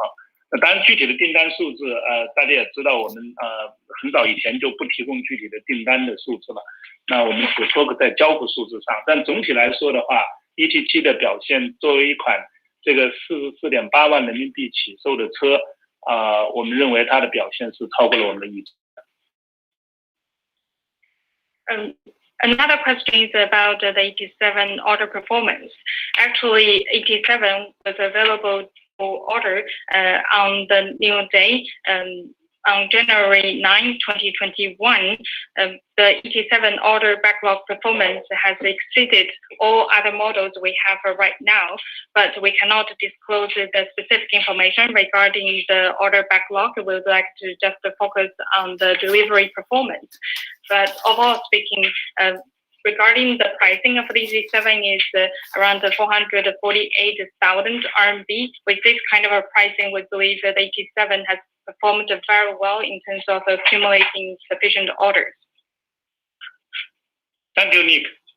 好，谢谢 William。Your next question comes from Wang from CICC. Please ask a question. Good morning. This is Wang speaking from CICC. I would say that's a very strong earnings report and a very strong first quarter guidance. I have one follow-up question about the joint venture of ours. William just mentioned 55% of the take rate. Could you please inform what is the capital status of the joint venture and how many battery services this company can support theoretically? Thanks. 谢谢王磊。我们这个 Battery Assets 公司就是这个现在目前我们已经完成了2轮的融资，一共有这个8个股东有除了 NIO 以外，还有7个投资人参与了这个投资当然都是非常 qualified 的这个投资人。那我们已经完成了14.4亿人民币的投资。但这个我最近这个就是这个经常这个就是很多朋友投资界的朋友都找到我说，希望能够增加这个投资的额度。另外，我们也获得了这种银行的授权。我们一个电子资产公司，因为它的运营状况确实非常的好我们还是有足够的一个杠杆的比例。从目前来讲的话呢，这个battery as a service 这个模式里面很重要的这一环，这个电池资产公司的资金供应我们是完全不是瓶颈这个从目前来讲的话，这个后续的这个资金的支持是足够的。Thank you, Lei, for your question. Regarding the battery assets management company, we have already finished 2 rounds of financing. Right now, we have 8 shareholders, including NIO. We have already raised around 4.4 billion RMB. Right now, many new investors have approached me and asked whether it's possible for them to invest in the battery asset management company. At the same time, we also secured sufficient credit facilities from the bank for the battery asset management company. As a very important player or a very important role in the battery as a service business model, the battery asset company has already secured sufficient cash to support this business model operation. 对，从这个当交付的 battery 的 as a service 的这个用户的，他肯定是会比那个订单的这个会晚一点，因为这个我们是按订单生产嘛，就是他肯定会这个会有一些这个时间上肯定会比那个要晚一点这个交付比例的上升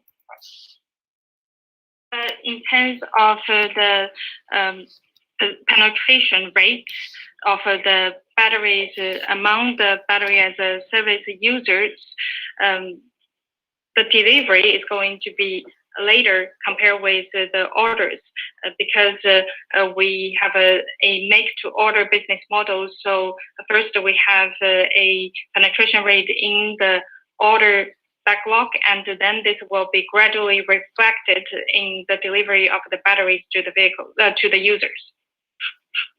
谢谢王磊。William. Your next question comes from Paul Gong from UBS. Please ask your question. Yeah, thanks for taking my questions. I have 2 questions. The first one is relatively on the near-term sales. Do you foresee the lower-tier cities increasingly to be the key focus for your expansion? And how do you think about your expansion of network and your ideal mix of the sales into Tier 1, Tier 2 versus Tier 3 cities? And do you foresee to gradually moving from Tier 1 focus into lower-tier cities in the next 12 months? The second question is regarding the autonomous driving system development for the ET7. Obviously, you have put a very redundant, very powerful hardware on the vehicle. And for those who choose not to subscribe the ET7, will you still put the same hardware on the vehicle, or will you choose to upgrade for the later stage when they choose to subscribe that? And if you put such kind of redundant hardware, does that mean the costs tend to be higher and you will strategically accept a lower margin on the car sales than try to monetize it through the subscription in the later surface in the later life of the stage or for the whole vehicle? Thank you. 好，谢谢 Paul。事实上来讲的话，我们一直在这个网络覆盖方面的话都是比较积极的我们现在的话，我们的 NIO House 和 NIO Space 已经覆盖了中国121个城市了。我们在去年的话呢，这个加大了 NIO Space 的这个覆盖。当然，我们也说，我们今年会再增加20个 NIO House 和120个未来空间。我们一个基本的策略就是BBA、Lexus 就奔驰、宝马、奥迪和雷克萨斯，或者有奔驰、宝马、奥迪的城市，有他们4S店的城市，我们一定都会去建一个我们的线下的一个门店，这是我们的一个基本的策略啊。那目前呢，目前我们其实这个整个还有一些地方没有覆盖到吧，但是总体上我们相信到今年的话，肯定就都能有 BBA 的这个地方，我们就都能覆盖到了啊。这个是一个总体的思路，当然已经有很多就是在3、4线城市。Thank you, Paul, for your question. In fact, we have always been quite aggressive in building and expanding our sales network. Just like I mentioned, we have already got new houses and new spaces in around 12 cities, and starting from last year, we have accelerated the expansion of new spaces. In 2021, we're going to build 20 new houses and 120 new spaces. Our basic strategy or principle is to build our point of sales in those cities that has dealerships of the BMW, Audi, and the Mercedes or Lexus. Based on this principle, we haven't achieved the full coverage yet in those cities, but we believe with our efforts this year, we should be able to achieve a full coverage. And for our existing new houses and the new spaces, we already got some in the Tier 3 and Tier 4 cities.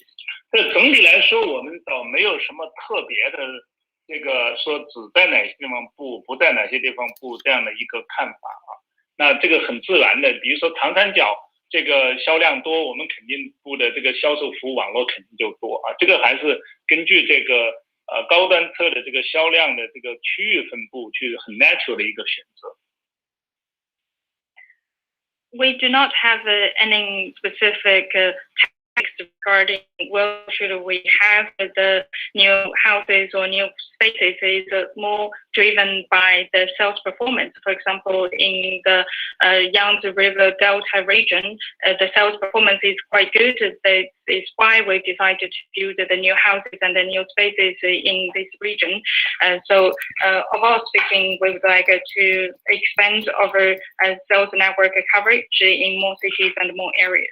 但有一个可能有一些不一样的地方，就是在充电网络方面包括超充网络，包括这个我们的这个目的地充电网络方面，我们会更加往这个一些偏远的地方倾斜一些，比如说内蒙或者黑龙江或者新疆这些地方，他们的基础设施没有人愿意去那地方建基础设施，那我们今年会针对这些基础设施比较差的地方，我们反而会去加大一些投入啊。我们一直的想法就是在所有的地方，电动车的用户都应该能够去，都应该有好的体验啊。现在可能这些地方这个电动车的这个普及率还不高，所以没有第三方愿意在这地方去建这个充电的设施，但我们是愿意在这地方去进行投入的。这个是可能是跟现在不太一样的一个地方，跟别人不太一样的一个地方。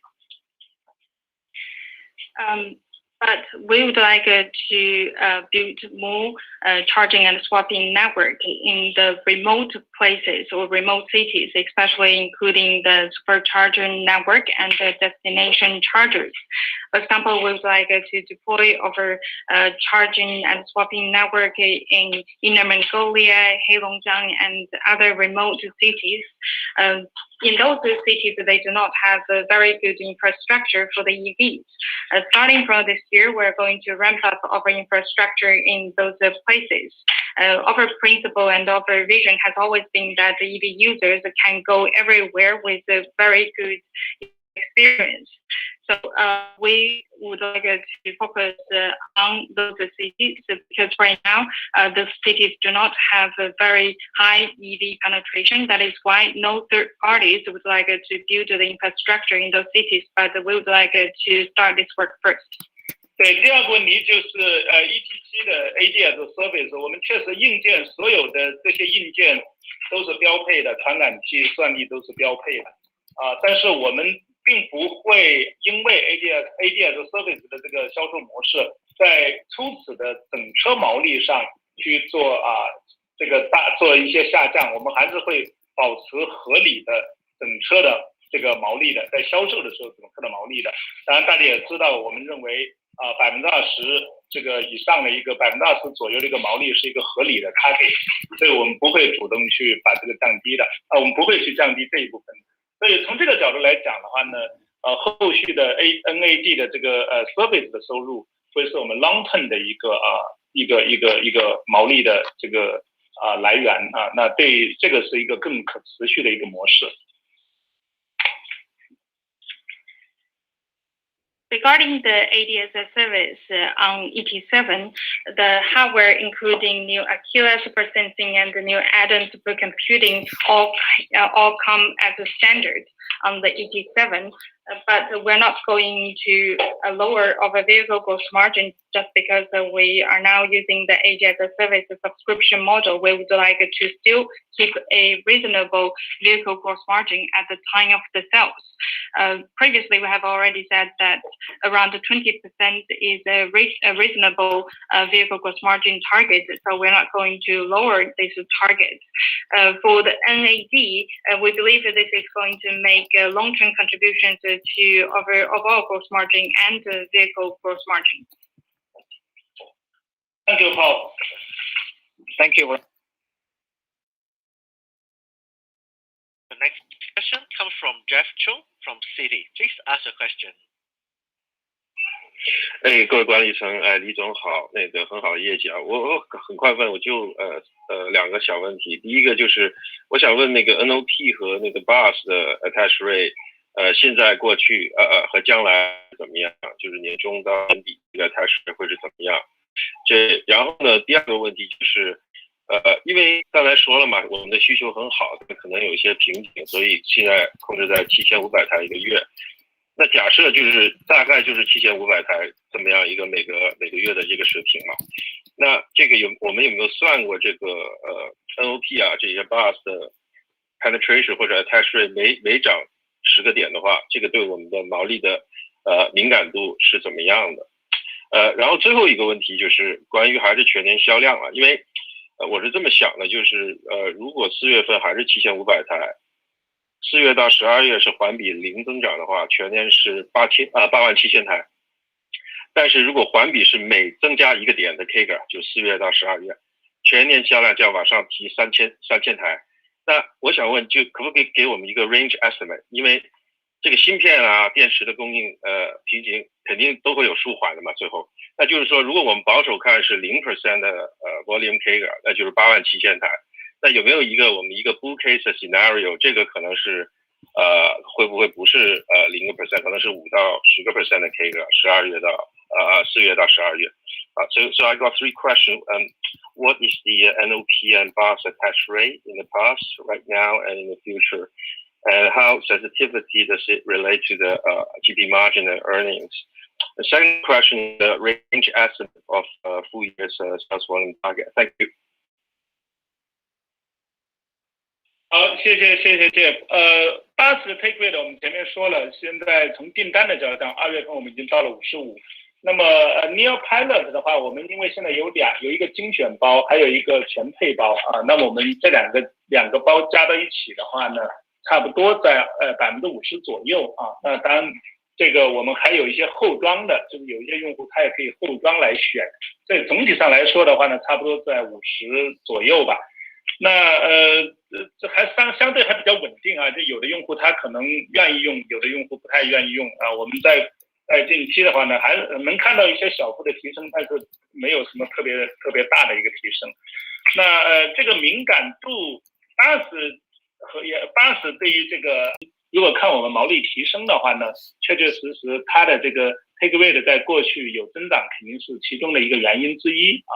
那它的这个我们可以去算呢，这个因为我们现在大包的话是39000嘛，那么如果它是有一些这个比例的提升，肯定是有好处的。我们今年呢会加大一些后装的推荐的力度，因为我们已经有很大的一个存量用户，那我们这个现在已经有88000多的用户，那其中还有一半的用户啊没有选装这个NP，那我们今年会有一些更好的一些，比如说分期的政策啊，让这些后装的用户去装上这个使用上 NIO Pilot。那我们前一段时间做了一些尝试，效果还是不错的。所以这个其实是挺好的一个改变就增加我们的 overall 的这个 margin 的一个方法。但后装的用户他会进到 overall 的这个 margin 里面去。所以这是一个大概的一个情况。那么就是这个我们现在是说这个全供应链的产能，那从今年上半年来看的话呢，差不多都是按照7500去做这个预期。那下半年 demand 的情况，我们当然是有信心的，但是今天确实太早去给一个这个全貌就是我们现在是至少从我们销售服务网络，还有我们的换电站、充电桩进一步部署，我们是非常有信心去获得一个更好的这么一个成绩。但是我觉得大家可以去做一个合理的一个推测吧。我们 overall 的这个全年的，我们还是我们当然有更高的目标但是这个现在太早去说这个。谢谢李总。Thank you, Jeff. Thank you, Jeff, for your question. Just like we mentioned before, the take rate of BUT among the new orders in February is around 55%. Regarding the new pallet, we have two different packages. So one is the full package and another one is the selected package. So the blended take rate of the new pallet with these two packages is around 50%. We believe for some users, they would like to choose to install or activate the new pallet after the vehicle purchase. So this is also going to help us to increase the take rate of the new pallet. But different people have different preferences. We think this is going to increase to some extent, but it's not going to be a very significant jump. For the battery as a service, this is not going to have a significant impact on our gross margin. For the impact, I think it is going to be quite minimum. The NOP is going to contribute to our gross margin and it's going to be beneficial to the overall gross margin. If the take rate increase of the NOP is one of the reasons that we have improved our gross margin. The full package of the NOP is priced 39,000. So this is going to be a very good contribution to the gross margin. Starting from this year, we're going to focus on expanding to the install base, because right now we have already got 88,000 users. So half of them haven't opted for NOP yet. So we would like to provide some innovative models or plans for those users. For example, we have tried some financing models for the NOP or new pallet to the users and received very good results. For the after-sales installation of the NOP or activation of the NOP, this is going to contribute to the overall gross margin instead of the vehicle gross margin. Another question is about the overall supply chain. For the first half of this year, we would like to be more conservative and prepare our production based on the 7,500 units, like I mentioned. But for the second half of this year, we're quite confident about the demand, but we do not have the full visibility yet.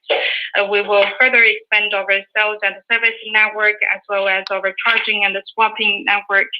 We believe this can help us to improve the sales performance and it's going to help us to achieve a much higher sales in the coming second half of this year. Thank you, Jeff.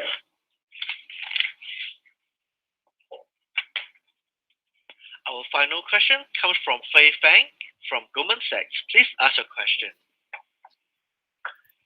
Yeah, thanks for the opportunity. Congratulations on the strong performance.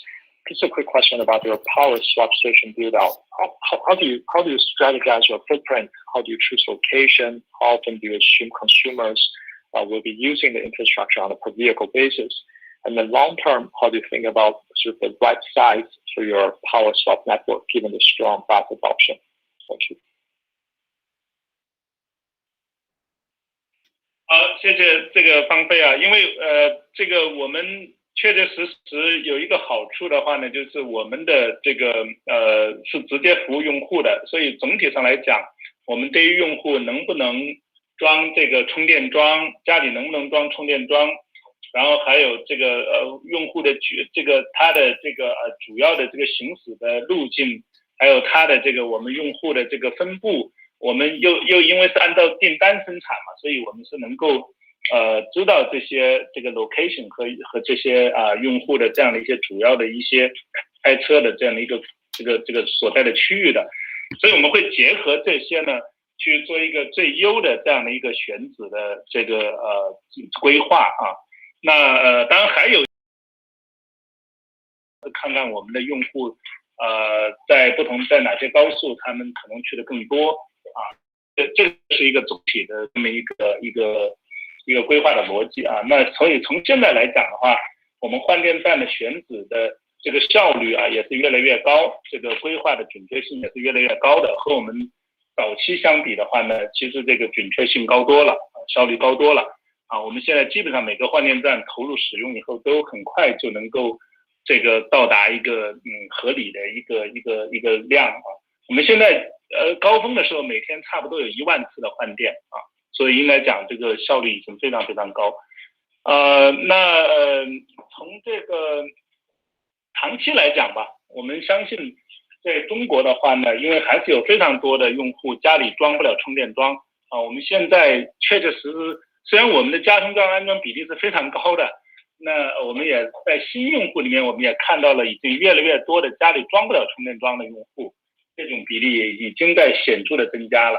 从另外一方面来讲的话，就是也说明我们换电的这个solution 是非常符合用户的需求的啊。所以总体来说的话，换电的这个方案和 bus 的这个结合啊，以及我们在充电网络方面的一个补充啊，接入第三方的充电网络这么一个总体的一个解决方案，对中国的用户来说是最佳的一个体验。Thank you, Faye, for your question.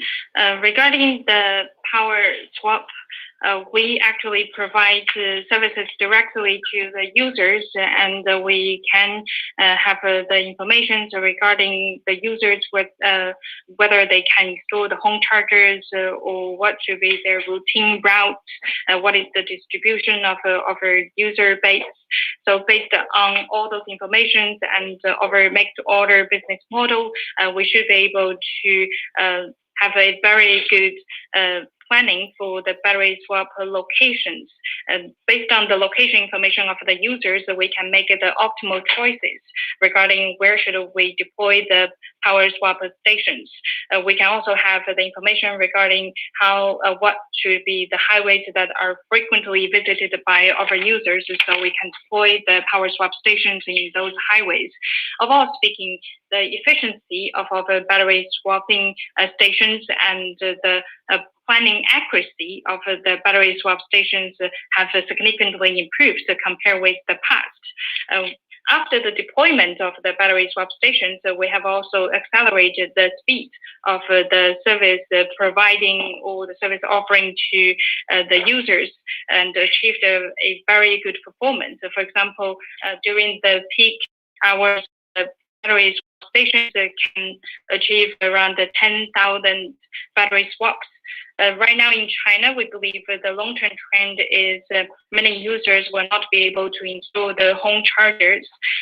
Although our installation rate of the home chargers is already quite high among the peers, but as our user base grows, we can see that this trend is going to gradually go down. So it means that we would like to provide a more holistic power solutions to the users, including the home chargers, the power swap stations, and other services, and the battery swapping shows that it can better support this part of the user's demand. Together with battery as a service, the battery swapping technology, battery swap stations, and the third-party charging infrastructures, we believe we can provide the best holistic power solutions and experiences to the users. Thank you, Wang Fei. As there are no further questions, now I'd like to turn the call back over to the company for closing remarks. Thank you once again for joining us today.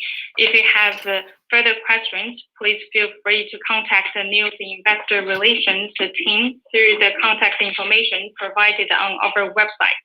This concludes the conference call. You may now disconnect your line. Thank you. Thank you, everyone. Bye.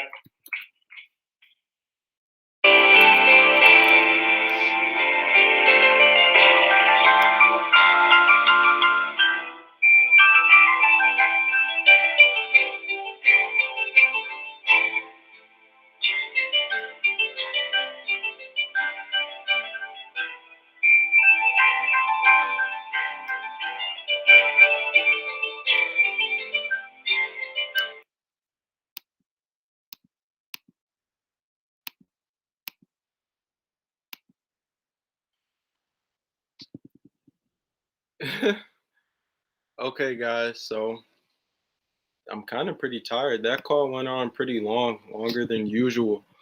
But no, they didn't mention Sinopec. Overall, I thought it was a pretty good earnings. I got a lot of information that was kind of, we got clarity on a lot of things that were floating around the market. They talked about the NIO house and the cash burn. They addressed that subject of there being a lot of cash burn. I thought it was pretty interesting that they said they actually cut the expense of running a NIO house by 40%. So I thought that was pretty good, and I can see the value that it provides for their business as far as conversions and getting people interested, building brand awareness. But it was a mixed bag of earnings. It wasn't the best earnings. It wasn't the worst earnings. Hopefully, we move forward from here. The revenue was great. And there's a lot of things that I took down that I'll probably be talking about sometime tomorrow as well. So yeah, thank you guys for joining me on this live stream. Hope to do it again. This was fun. Thanks for everybody who came out. A lot of you guys stayed the entire way, so I appreciate that. But I'll catch you guys in the next video. Click the link in the description if you want to keep the conversation going on the free Courtside Financial Discord. In the short term, I expect some headwinds as far as like the chip shortage and like the battery supply shortage. They mentioned a little bit about that Q2. So they actually won't be able to produce more than 7,500 vehicles per quarter. But right now, with the double shift, they can produce around 10K vehicles. As they mentioned, their target for the end of the year annually is 150K capacity. Then moving forward from there, they are expecting 300K capacity running a double shift. But there we go. NIO Q4 2020 earnings. Now we wait for 2021 Q1 and see if they hit those guidance. Is it going to jump in the pre-market or aftermarket tomorrow? I honestly don't know. If I had to flip a coin, or not even flip a coin, but if I had to take a guess, I would say that it might go down a little bit tomorrow. That's what it's looking like so far. But long term, not really a problem.